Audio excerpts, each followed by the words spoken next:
Paratyphoid fever, caused by Salmonella enterica cerevars Paratyphi A, B, and C, has been a persistent public health concern throughout history.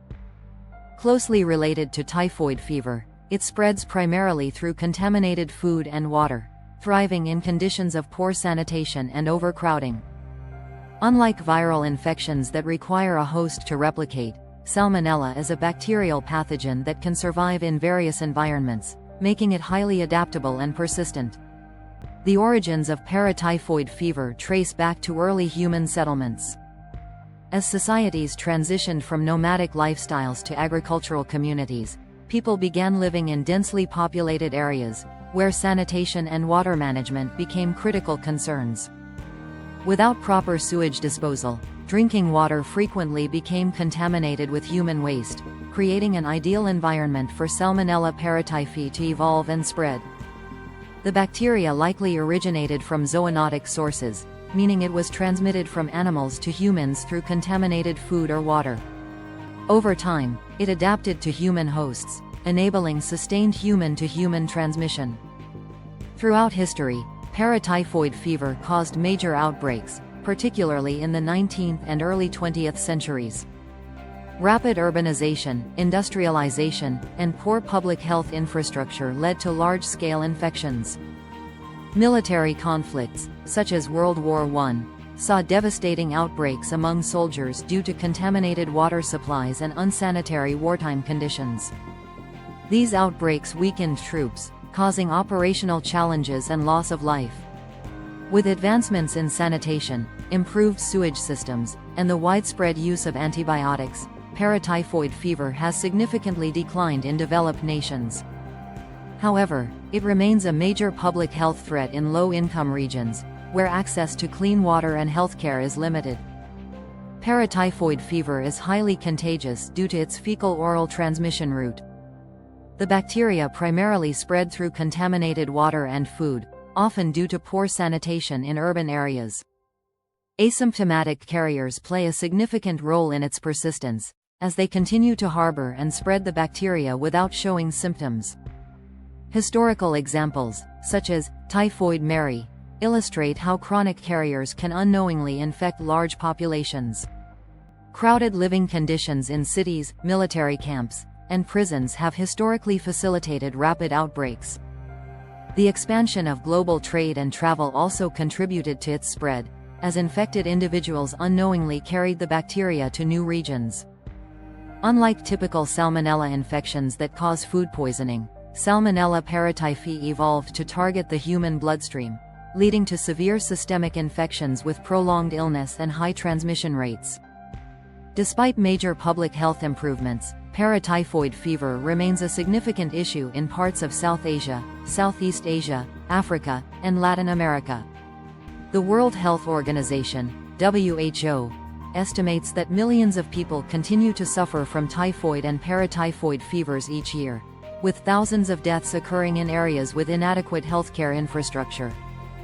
South Asia, particularly India, Pakistan, Bangladesh, and Nepal, has the highest burden of paratyphoid infections, where drinking water and street food are frequently contaminated. In Africa and parts of Latin America, cases are sporadic but persist in rural areas where clean water access is unreliable. Travelers visiting these regions are also at risk if they consume untreated water or improperly cooked food.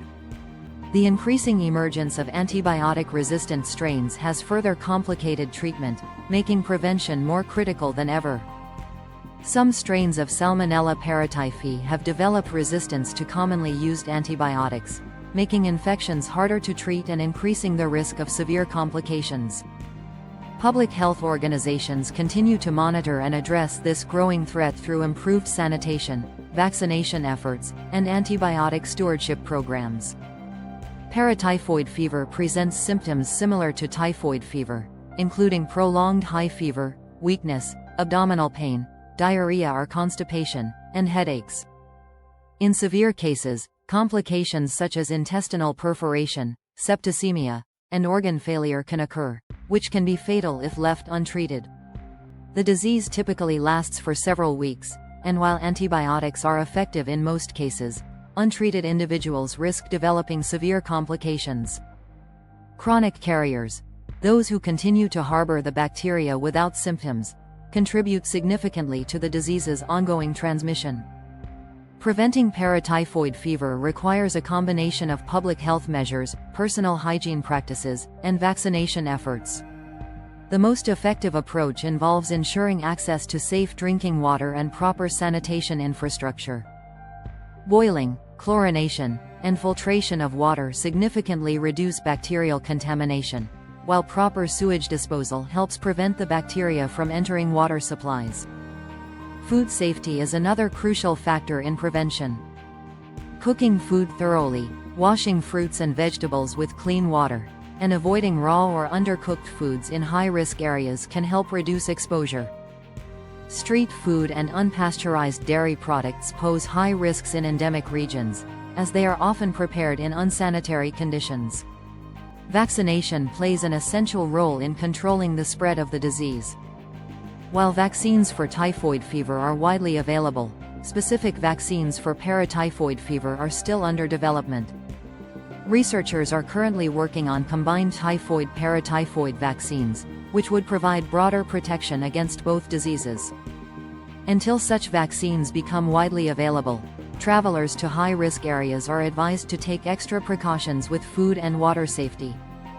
Antibiotic treatment remains the primary method for managing paratyphoid fever. However, the rise of multidrug-resistant (MDR) strains has made prevention even more crucial. Overuse and misuse of antibiotics have led to bacterial strains that no longer respond to standard treatments, increasing the risk of severe illness and complications. Public health organizations now emphasize antibiotic stewardship, ensuring responsible use of medications to slow the development of resistance. In high-burden regions, government initiatives, international aid programs, and non-governmental organizations, NGOs, continue to work on improving sanitation infrastructure and promoting hygiene awareness. Programs that focus on water purification, public education, and vaccination development are crucial in reducing infection rates and preventing future outbreaks. While global efforts have significantly reduced the impact of paratyphoid fever in some regions, continued investment in sanitation, food safety, and medical research is essential. Addressing the root causes of transmission, such as contaminated water and poor hygiene, remains the most effective long-term strategy.